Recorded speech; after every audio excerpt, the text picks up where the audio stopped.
I was pretty psyched when I heard that McFarlane Toys had gotten the DC action figure license. Sure, it meant that I'd have to start over in a 7-inch scale, but it's Todd McFarlane, the guy that revolutionized the action figure industry. And in the third wave, we got this incredible animated cyborg figure from the Teen Titans cartoon. I couldn't wait to put together the whole team.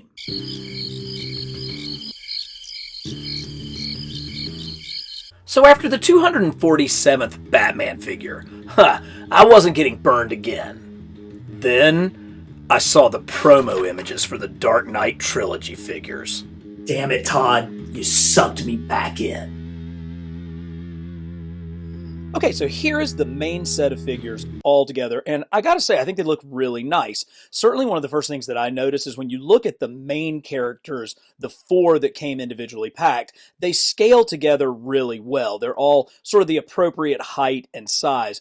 But then you come to the Build-A-Figure Bane, and it feels like he should be bigger, particularly when the fact that that one was a Build-A-Figure. You could scale that one up a little bit. He should be towering over Batman instead of just kind of sitting back here roughly the same size. Now, I do like the giant stack of money accessory that came with the Joker. That's pretty sweet.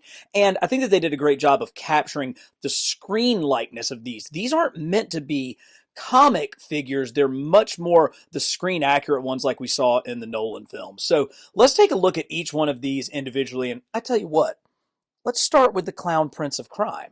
It's hard to explain just how brilliant Heath Ledger's performance was as the Joker. I mean, this is a character that's been portrayed by such luminaries as Cesar Romero in the 66 TV series and Jack Nicholson.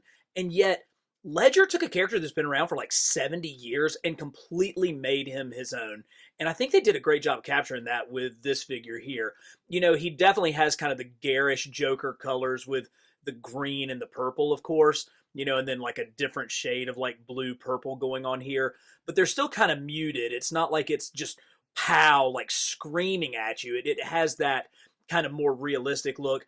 And that goes along with sort of the muted colors of his face and the dirty green of his hair. You know, it wasn't Batman 66 colors that are just screaming at you. It's much more in the setting of Nolan's movies and in the tone of those. They did a lot of really cool things with this figure. First of all, this coat is really nice. It's got a nice softness to it so that you can get some bend with this waist articulation. And his vest also, see, I can actually like push down on that so that you can get into some of that ab crunch. So that's pretty nice. This is actually almost feels like a rope material. I know it's made out of plastic, but this gold chain has, you know, a definite kind of flex to it, which is really, really nice. Obviously, the number one thing is going to be this head sculpt, and it just strikingly looks like Ledger. I love the way that the mouth, the paint on that lipstick, you know, rips off of his face, and those eyes, just the darkness of those eyes. And of course, even kind of where you can see sort of his flesh tones coming out in the creases of his forehead, like almost like the makeup is like just sort of, you know, spottily put on there. It like rubs off in certain areas. Like you actually can see that with this figure. Of course, the hair is really well done. You know, no Joker figure would be complete without, you know, bendable toe articulation, because that's such a huge feature of this.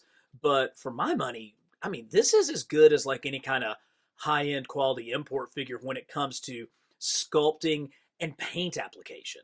Here's a fun fact about Todd McFarlane. As you guys know, all of his figures come with these trading cards, which is pretty cool. But when he was still working at Marvel, he actually considered leaving comics altogether to get into the sports trading card industry. Yeah, he tried to get the license for NHL, and he even had a name for his card company, which was a direct shot at the number one competitor at the time. And so when he went to the NHL, he pitched his card company Front Row Cards. And the pitch was, why sit in the upper deck when you can be on the front row?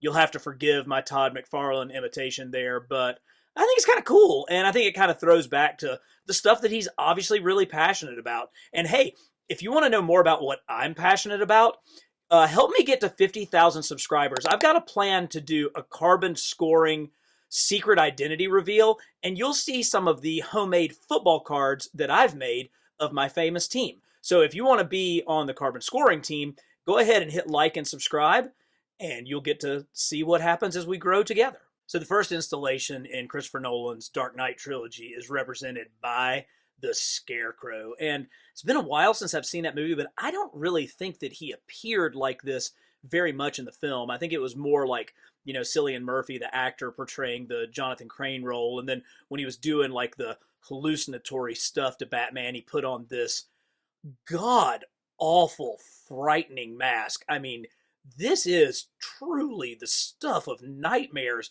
and is captured really well. Here's the kind of suited costume underneath. Again, killing it with that ankle. Not over 90 degree, greater than 90-degree ankle or toe articulation. This could do a ballerina on point routine if we needed to. But again, it's this soft material, and look at the texture that they've built into this, as well as, again, the paint wash. It's like a straight jacket, right? Like that's what this is meant to be. It's like a straight jacket trench coat that comes down and drapes around him, but it's all about this insane, I mean, absolutely insane mask that's over the top of this. Now, this is one where I actually really do wish that McFarlane had given us a second head sculpt, if they'd given us like a Cillian Murphy unmasked head sculpt, because that really was kind of how I remembered him in the film.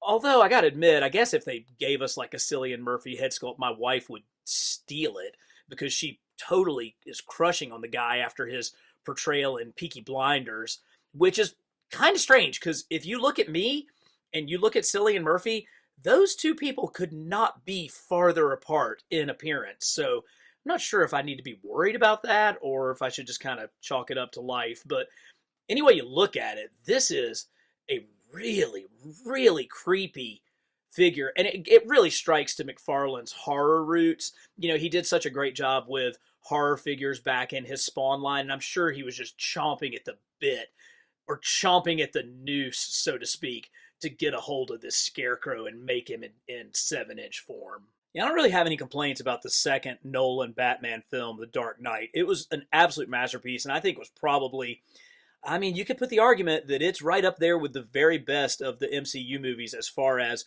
greatest superhero film of all time. If I was gonna fuss about anything, it's the fact that they kind of like threw Two-Face in there in the third act, and he didn't really get kind of all of the credit and all of the screen time that he probably deserved. Now, I mean, Aaron Eckhart's role of Harvey Dent actually I thought was really good and was like vital throughout the entire film. But then we went straight to Two-Face at the end, and it was almost like, man, this is a Joker movie, and you just sort of toss this in. But dude, look at this figure. Look at how incredible that duality is sculpted in there. First of all, that really does look like Eckhart as far as it goes. And then, of course, you've got the great, civilian clothing. I'm going to be really interested to see how these sort of rubbery crotch pieces last over the years, just to see if they kind of break down, because they have that same kind of soft, rubbery plastic material that they use on the crotch. Again, yeah, baby, let's go. Toe point. The suit is nice, but then look at where the acid burns are over on this side. That is just really well done and subtly painted in so you can see like the dissolving of the material. Now, of course, he doesn't have like kind of the crazy double tie, but buddy, that face, that eyeball poking out of there is terrific. And again, they didn't skimp on the paint applications. I mean, you can see like the different muscle layers, the bone of his jaw coming through and his chin. And of course, you've got that open mouth look that Two-Face is known for. Now, he did, of course, come with his coin, but I've looked at this pretty closely and I can't tell if one side is scarred and the other side isn't. I think maybe it's too small to actually see that, but he still looks really cool holding his coin up. So it was the Build-A-Figure that sold me on getting this line, because I just think this is the most badass looking Tom Hardy Bane figure you can imagine. So many of the McFarlane DC offerings. They've got decent Build-A-Figures, but man, I didn't want to buy a bunch of crappy toys that I was never going to use, never going to display in order to get them. That was definitely not the case with this. And man, the payout is awesome because this Bane is fantastic. I mean, he's really big. Apparently Tom Hardy had to gain like 30 pounds to play this role. And he also wore like 3-inch lifts in his shoes so that he would just sort of tower over Christian Bale's Batman. But this figure just brings the nasty. And of course, it all starts with that crazy muzzle that he has.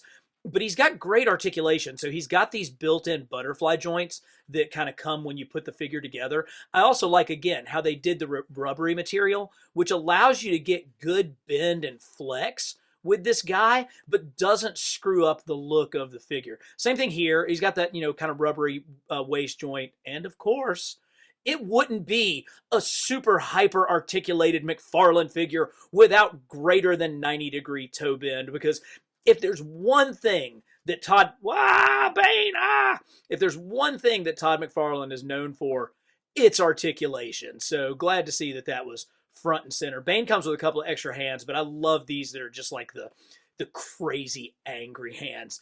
Dude, this thing is boss. I mean, I don't know. I guess I probably have a few other Bane figures in my collection, but I'm not sure that I'm ever going to need another one after getting this monstrosity. I might have mentioned that Todd McFarlane has produced a couple of Batman figures over his time holding this license over the last 3 years, but I got to admit, as far as movie ones go, I haven't seen a better one than this Christian Bale Batman. I don't know exactly which film this one is. I don't think it's Batman Begins, because that was still kind of like the old school suit where he could barely move his neck. This one definitely has more of the Batman articulation. It's a little limited, particularly at the shoulders with this kind of rubbery piece. I mean, you can get it to move and it kind of floats around, or it just straight up breaks off when you try to do that. So, crap, that actually looks like that's really broken. So that's all right. Real live review. This is what happens when you start to get too aggressive with a McFarlane figure. I mean, it's good. It's got great sculpt. I love that bat symbol across the chest. Now, Batman has limited articulation. He can only get to about 80 degrees with his toes. He does have like the rubbery cod piece, which, again, we'll see if that deteriorates or falls off the way the damn shoulder one did when I was playing with it. I love it. I mean, it's a really great Batman. I'm obviously going to have to glue that piece back on. The cape is the right length. It's big, but it doesn't fully get in the way of posing. I think that the head sculpt is pretty spot on. There's not like a lot to go with there because it's hard to get Christian Bale's. You only get the mouth, so you just kind of got to make do. He does have multiple joints through his waist, which will get him into some pretty cool jumping and leaping poses. And other than the obvious QC issues of the fact that my shoulder pad moved off with me trying to do range of motion articulation on it, this is a pretty bad Batman figure. I dig it. I gotta say, it doesn't suck. Okay, so I busted out the Craggle and I fixed Bats' shoulder pad. Should not have had to do that. Y'all saw me. I was just moving his shoulder. But overall, this is a solid set of Dark Knight Trilogy figures. Who would you like to see added to the line? Cough, Catwoman. Let me know in the comments. And for the best in action figure for the best in comics history and action figures, subscribe to Carbon Scoring.